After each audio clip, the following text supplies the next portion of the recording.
You want to take a break? I think I was fixated by that blonde hair. You've been with somebody else, apparently. TRIMPIN is German, and he came here. You know, the United States is it's fashionable to pick on the United States for being a disposable society, but it's that very fact that we throw out so much stuff that TRIMPIN is here. Exactly. Yeah. What is it that he loves? He loves our junk? Well, he loves our junk. I think he's come to love a lot of the artists here. You know, TRIMPIN's first real exposure to American society was actually exposure to American artists who were visiting Berlin. And then after that, he would sometimes in the summer hitchhike around the States. And it was, you know, the story is he was hitchhiking once in Alabama with a trucker, and they pulled into a gas station. TRIMPIN went to the bathroom, and the trucker drove off with his knapsack, you know, full of money and passport, etc. And so TRIMPIN basically was kind of tended to by the local police, who didn't know what to make of this guy who looked like he walked out of the Old Testament. So they took him into the Salvation Army just to get him some new clothes, and that's when he first saw all the scrap around. And you know, it was a revelation, and you know, history was written from there. So if I hang out at the local Value Village, will I find the next TRIMPIN? It's always possible. I mean, it feels almost like a mandala on some level for him, like, you know, that he can create it and just move on from it. Yeah. Do you take any sort of Zen influence away from that, or just like...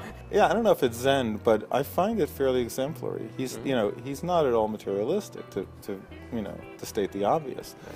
He really, you know, he's happy to cannibalize things. If he sees something in one of his works that's working and he wants to use it again, whether it's an apparatus, a piece of software, whatever, he has no compunction about pulling it out and putting it into something else. Right. For him, it really is about this continual exploration, this continual investigation. And that's why one of the reasons it was so important to me in the film not to tie things up with a bow, to show something that he hadn't finished with yet, and to finish off with that, right. That he was going to continue working with, in this example, the spheres. Right. But there are plenty of things in his studio that are just ongoing investigations. It's just the nature of the guy. Wow. Yeah. And, well, he truly is living that life that so many artists and celebrities pay lip service to, which is like, I would do this for nothing. And he's close. Yeah, he's perilously close at times. Right, because he has no business savvy whatsoever, it would appear. Oh, that comes through. Yes. I mean, he got his MacArthur grant, but at the same time, he has no website. He has no cell phone. He has no marketing. He doesn't have a gallery. He doesn't have gallery representation. No. That can't be a fruitful life financially. No, it's a very risky life financially, right. Tremendously so. So, you know, TRIMPIN lives, at this point, commission to commission. Right. And it's something that's of concern to me, of concern certainly to a number of friends who are curators. Right. You know, are you going to be climbing ladders when you're 85 years old? Probably. If he has anything to say about it, he will. Yeah. Did you tell him, come to the flush world of documentary filmmaking? Yeah, there's money to be made here. That's right. Well, under some rock somewhere. That's right. So you can keep going with that for quite a while, I think.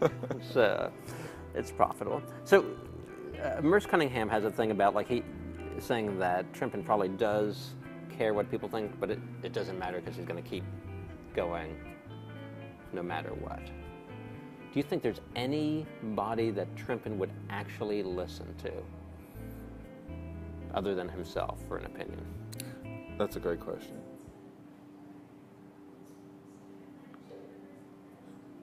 No. No? No, I can't think of one. Really? I can't think of one.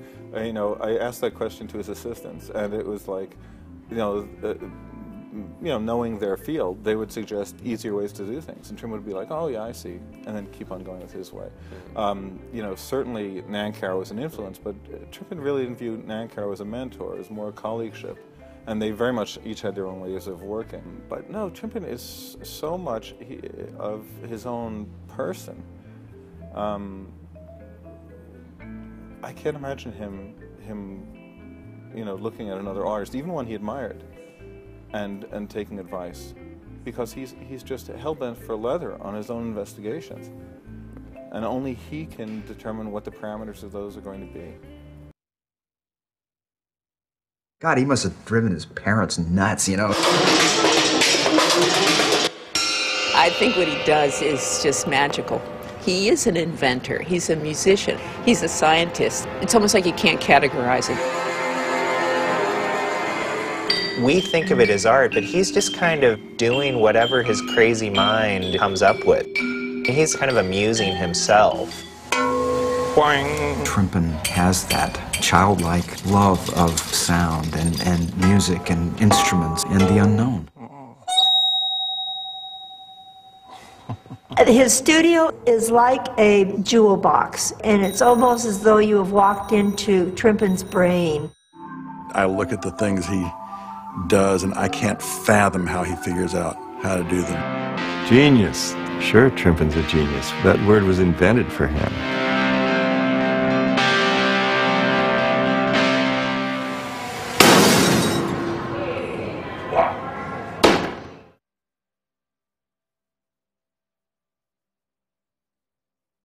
What is the one thing you'd really like to tinker with and change about how we perceive documentaries right now? There are a bunch of things. You know, documentary is such a loosey-goosey term. I mean, the best definition is, I think, the earliest, which is Grierson, 27, saying, you know, it's a creative treatment of reality. Well, you know, thank you very much. You know, it could be anything. And I think people tend to simply view things as, oh, this is fiction, this is documentary. And the notion of documentary and what it is has certainly changed over the years. It continues to evolve. Well, you know, let's exploit some of that. It's really more of a continuum between a world that is completely scripted, completely controlled, you know, highly artificial, say a world of a von Stroheim or a Hitchcock, versus a world that's, you know, and on the continuum you can look at Cassavetes as moving towards something that's a little bit more free, you know, versus, you know, on the other extreme you have cinema verite, even beyond that. You know, various forms, I think, of particularly foreign documentary makers, particularly in places like Poland and Japan. But there's a wide continuum to exploit here and to take advantage of. And I think we tend to categorize things. Oh, this is cinema verite. Oh, this is talking heads. Oh, this is, you know, well, okay. You know, just as the relationship between individuals is, you know, has any kind of breadth you can imagine, so should the aesthetic relationship. You know, because essentially what we're talking about doing some kind of documentation of you know, usually kind of human dynamism.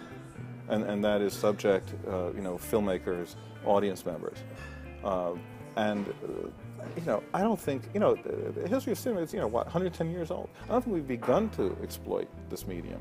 And we keep on getting hampered, here I'm on my soapbox, but we keep on getting hampered by commercial concerns, by dumbing it down to the lowest common denominators. And I think it's a very difficult thing in this culture. You know, let's get beyond it. You know, we have the technical means now. You know, the dream that people like Vigo and Godard and these people had of being able to take a camera and go anywhere with it and record sound anywhere, well, it's here. Okay, what's stopping us from taking this further? You know, these petty considerations of oh, I'm not going to be a player, or oh, I'm not going to have a place in the industry. Come on. There wasn't a place for you to begin with. That's right. I'm just wising up now. Right? That's right. Just let that go.